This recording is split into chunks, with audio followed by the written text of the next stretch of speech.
Welcome back to Copper Star Precision, the channel dedicated to getting you more points at your competitive shooting matches. So I unveiled the CZ457 MTR as the new base class build for this season, and today we're gonna tear it all down, or this happened before I built it back up to what it is today, but we're gonna tear it down, give you a kind of look if you've never worked with CZs or you have a CZ and you want to know how to take it apart. We're gonna tear it back down so we can build it back up with all the cool things inside.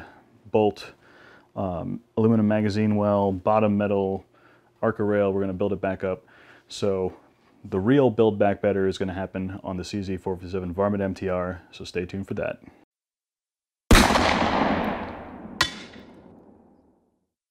This is the CZ457 Varmint MTR, and what we're going to be doing today is taking this down, tearing everything apart, showing you all the pieces, all the internals, so if you ever need to do work on your rifle, you know how to do it. Also, we're going to be tearing everything down and then building it back up using better parts. And not to say that this is a inaccurate platform or anything like that, but there are certain features that we can change to increase precision, reliability, and accuracy.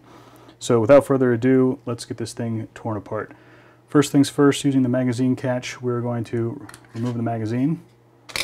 We're then going to remove the bolt by bringing the bolt up to the rear and then using the bolt release to remove the bolt. I'm going to have a whole separate video on improvements to the bolt in a future video, so make sure you stay tuned for that.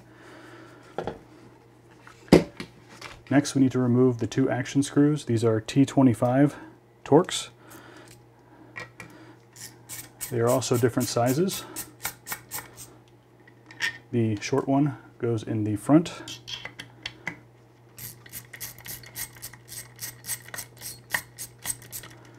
And the longer one goes in the rear, so you can see the size difference there. So those are your action screws. We'll set those aside. The bottom metal then comes up. It is two parts. There is a trigger shoe housing and sort of a magazine part. We'll set those aside. We'll be upgrading that later. And now, if we simply just push, the stock should come free from the barreled action. Now, inside the stock, there is a recess for a recoil lug right here, which is this piece. So this just free floats. It simply stays in there and then holds the back of the action as a recoil lug. So make sure if this comes out that you don't lose it. So set that aside. We're done with the stock for now. We now have the barreled action. The barrel itself is held in by two grub screws. These are 3mm screws. You don't have to remove these all the way, but I will, just for the sake of showing you what they are. So we have two grub screws, one on each side. Again, you don't have to take these all the way out, but we're actually going to be replacing these with stainless steel. And now we should be able to remove the barrel. Sometimes it takes a little bit of persuasion, so you can get yourself a non-marring hammer and simply tap out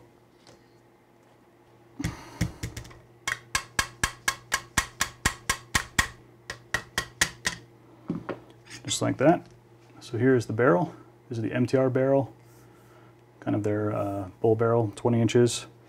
And if you can see here, there are relief cuts, and those grub screws push into these two sections and keep the barrel tight to the action. So we can set the barrel aside. We now have the action itself, and this right here, this plastic magazine well, is probably the biggest weak spot of the CZ457. So if you have one and it hasn't failed, like this one, it's probably going to. So what we'll be doing in future videos is actually replacing that with a full aluminum one, so we don't have these problems anymore. So the magazine well itself is held on by two screws. They are both 3mm. They are also different sizes. Just like the action screws, the small one goes in the front, which is that one there. And there's a slightly longer one in the rear.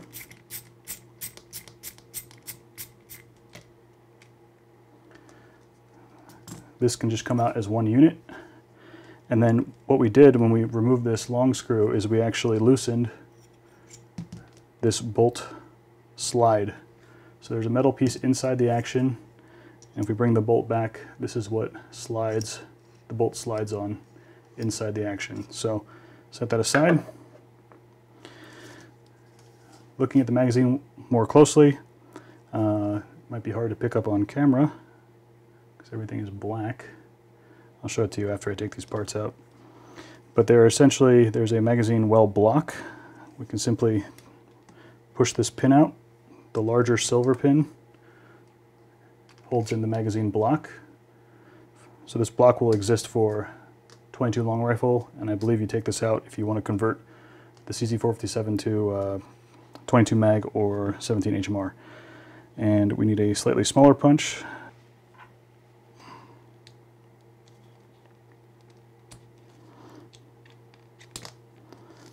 So there's a small black pin that holds in the magazine catch, and the magazine catch also has a tiny spring.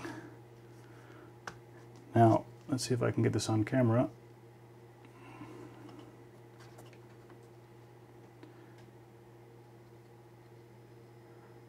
See how that's already cracked? Yeah, so if you have one of these and it's still plastic, it's not a question of if it will fail, it's when it will fail. So again, that's why we're going in here and we're trying to make this the best it can be. Turning our attention back to the action itself, all we have left is the trigger. This is an aftermarket trigger. This is a jar trigger set between 3 and 6 ounces. Very light, very crisp break, but unfortunately this year for NRL 22 base class and also for PRS rimfire production class, we have to revert back to the original CZ47. This is the MTR trigger. It has a slightly different trigger shoe. The MTR is a little bit more curved. It has this chrome finish. If you have a base model CZ457, this might be black and a little not as curved. But this comes in two parts. Most aftermarket triggers are single units, all contained in the same thing. So if you do take your original trigger apart, because I'm going to have another video about the trigger and some improvements we can make to it, because safe modifications to the stock trigger are still allowed, just no aftermarket triggers. So we're going to have to take this off and then put this back on after we make some changes to that, which will be in a future video. But in order to take the trigger off, it's simply one screw here, and then if we move the safety into the fire position, right here you can see a C-clip. There's a C-clip on either side of this retaining pin. So this screw here is a T25, which we will remove. It also has a crush washer attached to it, so make sure to save that as well.